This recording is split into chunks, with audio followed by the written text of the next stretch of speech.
E aí, pessoal, bem-vindos a mais esta análise explicativa. Hoje, o nosso foco vai ser traçar a jornada absolutamente fascinante do combustível.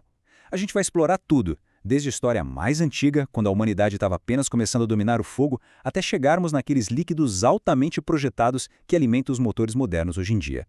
É, no fundo, uma grande história de engenharia, necessidade e muita química. E pode ter certeza, entender tudo isso muda completamente a forma como a gente olha para uma simples bomba de combustível. Bom, para a gente não se perder, a nossa rota de hoje é a seguinte. Primeiro, a evolução do combustível. Segundo, a revolução da gasolina. Terceiro, a corrida de octanagem na guerra. Quarto, entendendo de vez a octanagem. E, por fim, o ponto 5, as misturas modernas de etanol.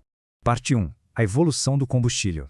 É até meio doido pensar em como as nossas fontes de energia escalaram de forma tão drástica com o tempo. A gente começou lá atrás, o primeiro uso conhecido foi a simples combustão de madeira pelo Homo erectus, cerca de 2 milhões de anos atrás. E, por milênios a fio, biomassa era basicamente a única opção disponível. Foi só lá por 6.000 a.C. que o carvão vegetal entrou em cena, permitindo a fusão de metais, o que foi um salto tecnológico gigantesco. Bem mais tarde, no século XVIII, quando as florestas europeias começaram a ficar escassas, o coque, que é um derivado do carvão mineral, tomou a dianteira. E tudo isso pavimentou o caminho para o século XX, quando os derivados líquidos do petróleo, como o querosene e a gasolina, começaram a redefinir totalmente a energia global. Parte 2. A revolução da gasolina. Sabe o que é realmente intrigante sobre a gasolina? Ela não é um único líquido puro, nem de longe. Na verdade, ela é uma receita química super específica, uma mistura bem complexa de hidrocarbonetos. Componentes diferentes, como o butano, o isopentano, a nafta leve ou a chamada alquilada, passam por processos de obtenção totalmente diferentes lá na refinaria, e eles variam absurdamente em seus pontos de ebulição e índices de octano. O refino moderno pega tudo isso e mistura essas diferentes frações como num quebra-cabeça, só para chegar no produto final ideal. E o ponto crucial dessa mistura toda é que a volatilidade dela precisa ser perfeitamente calibrada, com hidrocarbonetos ali de 5 a 10 átomos de carbono. Os primeiros motores automotivos sofreram demais com isso. Essa mistura precisava evaporar com o equilíbrio perfeito naqueles carburadores primitivos. Pensa bem, se a gasolina fosse leve demais, ela evaporava antes da hora. Se fosse pesada demais, não queimava direito e acabava ensopando as velas de ignição. Era um pesadelo de engenharia.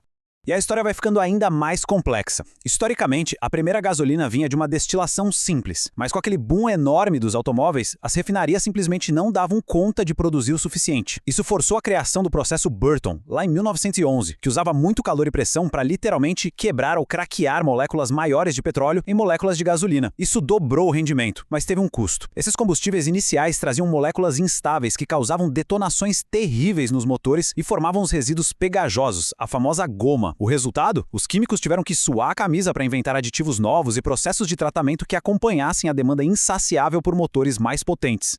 Parte 3. A corrida de octanagem na guerra.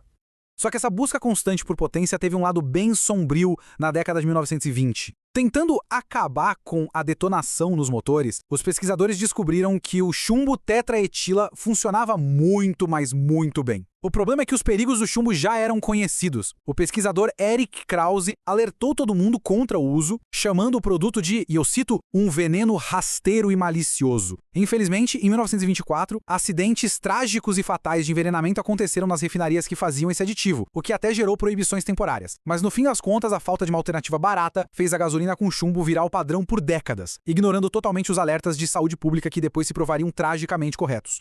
E aqui a gente chega num número que mudou o rumo do mundo inteiro. 100. Esse número, isolado, representa o combustível de aviação de 100 octanas. No começo, produzir isso era tão caro que chegaram a chamar a ideia de um erro de $1 milhão, quando o famoso piloto Jimmy Doolittle apostou nisso na década de 30. Sinceramente, nenhum avião da época precisava de um combustível assim. Mas, forçando a produção em massa, o preço despencou. E quando a Segunda Guerra Mundial estourou, ter essa gasolina de altíssima performance foi o que deixou os motores dos aviões aliados alcançarem níveis absurdos de compressão. Foi uma revolução absoluta na superioridade aérea. E essa frase resume perfeitamente o desespero e as altas apostas geopolíticas da época. O general George Patton soltou essa: "Diabos, eles nos mandam comida quando sabem que podemos lutar sem comida, mas não sem petróleo." O avanço militar dependia 100% do suprimento de combustível. Quando o exército do Patton ficou sem gasolina, o avanço simplesmente congelou. Ficou muito claro que exércitos modernos não davam passo sem o fluxo contínuo de hidrocarbonetos altamente refinados. Não era só um recurso qualquer, era a espinha dorsal de toda a guerra. Parte 4. Entendendo a octanagem. Então, o que exatamente causa aquela detonação no motor? Aquela famosa batida de pino? Entender isso é fundamental. A detonação acontece quando a mistura de ar e combustível dentro do cilindro explode de forma espontânea, esmagada pela pressão e pelo calor antes mesmo da vela de ignição disparar a faísca. Era isso que destruía os motores de avião no passado e é exatamente o que os motores de alta compressão de hoje precisam evitar a todo custo com uma química muito bem ajustada. A grande sacada é a seguinte: octanagem não é uma medida de potência extra, é uma medida de resistência. Se você vê um índice de octanagem 87, significa que aquele combustível ali resiste a essa explosão prematura com a mesma eficiência que uma mistura de laboratório feita de 87% de isoctano, que é super resistente, e 13% de N-heptano, que detona super fácil. É basicamente um padrão de comparação química. E para complicar um pouquinho, a octanagem não é um número estático. É um cálculo dinâmico que depende muito de como o motor está trabalhando. A gente tem o método ROM, que testa o combustível em condições mais leves, em menor rotação. Do outro lado, o método MON coloca a mistura à prova de fogo, sobre carga total e alta rotação. O jeito que o combustível se comporta muda completamente dependendo do esforço do motor. Inclusive, em muitos países, aquele númerozinho que aparece na bomba do posto é só a média entre esses dois métodos. Parte 5. Misturas modernas de etanol. É impressionante notar a diferença absurda nas obrigações de mistura de combustível pelo mundo. No Brasil, existe uma dependência enorme do etanol, com a mistura chegando até 27,5% na gasolina comum. E isso só rola de forma tranquila por causa de toda a tecnologia Flex Fuel. Nos Estados Unidos, a regra gira em torno de 10%, e na Europa fica muitas vezes na casa dos 5%. Ou seja, a gasolina que a gente usa hoje é, na enorme maioria dos casos, uma grande mistura com biocombustível.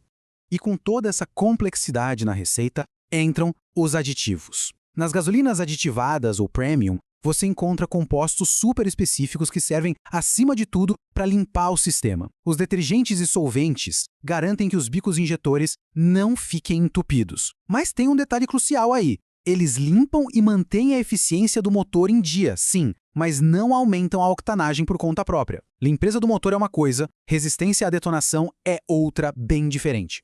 Agora, adicionar etanol traz um desafio moderno bem chato. A química do etanol naturalmente atrai umidade do ar. Sabe o que isso significa? Que o nosso combustível tem prazo de validade. Cerca de 6 meses parado e a mistura pode puxar tanta água que acaba se separando e formando gomas, que são aquelas borras que entopem carburadores e sistemas de injeção. É por isso que os estabilizadores de combustível se tornaram absolutamente essenciais para coisas sazonais, como cortadores de grama, barcos ou aquele carro que fica encostado muito tempo na garagem. E para fechar nossa análise, fica a grande reflexão. A gente acabou de acompanhar a transição lá da biomassa básica para aquelas moléculas super complexas do século XX, e tudo isso foi mudado por guerras brutais, por inovações incríveis e por políticas ambientais. Olhando para o futuro, isso levanta uma questão fascinante sobre o deslocamento em massa que a gente está vivendo rumo às energias alternativas. Depois de traçar o caminho do combustível desde fogueiras a lenha até misturas altamente projetadas de etanol, qual será a próxima fonte de energia revolucionária a redefinir o transporte global? Seja qual for a resposta, a engenharia da energia vai continuar sendo o grande motor do progresso humano. Espero que todo mundo tenha curtido descobrir a ciência por trás de cada gota de combustível. Muito obrigado por acompanhar mais essa explicação e até a próxima!